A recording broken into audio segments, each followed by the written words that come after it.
आपने बोला शादी के बाद पराये पुरुष को नहीं देखना। अगर कोई औरत शादी के बाद भी अपने पति से भी ज्यादा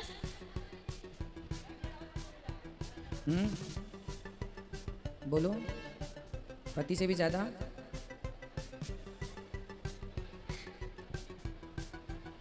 पूछो, संभालो अपने आप को, बोलो। पति से भी ज्यादा कृष्ण से प्यार करती है तो क्या है? तो कृष्ण पर पुरुष नहीं, पर पुरुष का मना किया है। कृष्ण तो अपने ही हैं, सदा से अपने हैं। तुम हो एक अगोचर सबके प्राणपति, वो तो अपने हैं। पर पुरुष तो दुनिया की ये लोगों को पर पुरुष कहा जाता है। भगवान पर पुरुष नहीं है। भगवान तो ये पति जो है ये तो शादी के बाद मिला है, पर भगवान तो जन्म से ही हमारे हैं, इसलिए वो पर नहीं है। पर तो दुनिया है। और एक अगर मतलब शिव मंदिर भी गए, गणेश मंदिर भी गए, कृष्ण मंदिर भी गए, अगर कोई सारे मंदिर मतलब दुर्गा माँ के भी मंदिर गए, नारायण लक्ष्मी के भी मंदिर गए, अगर कोई सबसे ज्यादा कृष्ण मंदिर में ही भावुक हो जाता है तो उसमें भगवान के बीच भेद है क्या? नहीं, भेद नहीं है। घर में बहुत सारे लोग होते हैं ना। जब एक बहू घर में आती है दुल्हन बन करके ससुराल जाती है तो वहाँ उसका पति भी होता है, देवर भी होता है, जेठ भी होता है, सास भी होती है, जेठानी भी होती है, ससुर भी मतलब बहुत सारे सदस्य होते हैं, है ना।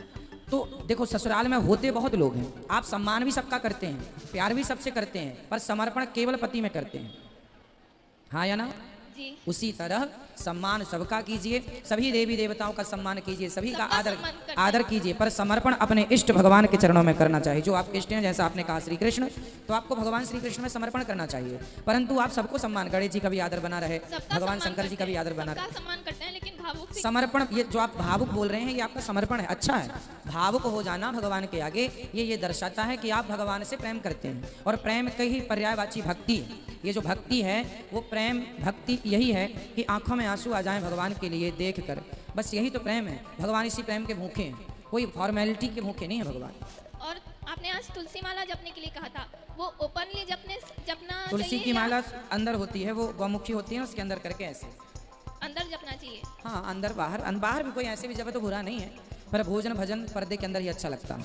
जी, थैंक यू महाराज। खुश रहिए। गुरुजी राधे राधे जी, आपके चरणों में इस दाजी का कोटि कोटि प्रणाम। खुश रहिए। गुरुजी, सर्वप्रथम पहली बार हाथ में माइक लिया है, अगर बोलने में कुछ गलती हो तो मुझे क्षमा कर देना। कोई बात नहीं, आप बोलिए। गुरुजी, आज आपने भागवत में जो शुभ समाचार दिया उसे सुनकर हम इतने खुश हो रहे हैं कि हमसे रहा नहीं गया कि आपका धन्यवाद कैसे करें। आपने कहा कि आप जयपुर जा रहे हैं भागवत सुनाने के लिए, तो हमें इतनी खुशी हुई कि बता नहीं सकते गुरुजी। तो आप जयपुर से हैं? हाँ जी गुरुजी। वाह, सुंदर। बहुत खुशी हुई। एक बार तो मन कर रहा था कि बहुत नाच ले, लेकिन वो क्या है कि भागवत में हमारी कास्ट में ऐसे ओपन में डांस नहीं करते ना, इसलिए। कोई बात नहीं, अब आप जब वहाँ आएंगे कथा सुनाने तो आप तो खूब झूमिएगा। और बहुत सारे लोगों को लेके आएंगे हमारे साथ। बिल्कुल। गुरुजी, मैं ऐसे पूछ रही थी कि जैसे नहाते समय हम एक दो शब्द ऐसे कुछ बोलते हैं तो इसका क्या मतलब है? क्या बोलते हैं? जैसे कि हरिओम तो बोलते ही हैं, उसके बाद बोलते हैं भीजे कान हुए स्नान, भीजे कंठ पहुँचे बैकुंठ, भीजी छाती नहाए काती, भीजी काया मिली माया, सूरज जी का कुंड कुनाला, जल मोत्या की माला, जल का जामा फेरो, हरि का मंदिर देखो।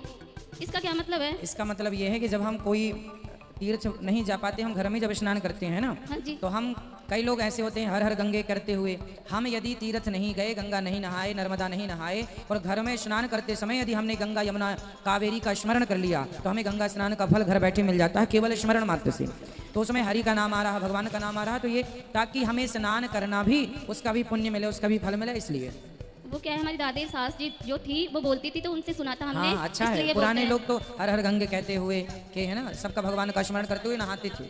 आजकल के लोग हैं फैंसी लोग जो बोलते हैं ठंडे ठंडे पानी से नहाना चाहिए, हम पहले के ही हैं ये लोग गाते हुए नहाते हैं। पहले के लोग तो हर हर गंगे कह के नहाते थे। गुरुजी, एक प्रश्न हो रहा है कि आप बोलते हो ना कि कृष्ण जी जो मोर करते हैं मुकुट, और राधा रानी ने गिफ्ट दिया था, तो कई लोग कहते हैं कि जैसे मोर सबसे पवित्र है, पाक है, हाँ, जो पाप भी इस होता वजह से करते हैं। मैं ये कारण भी बताया हूँ कई बार। अच्छा। बहुत सारे कारण होते हैं।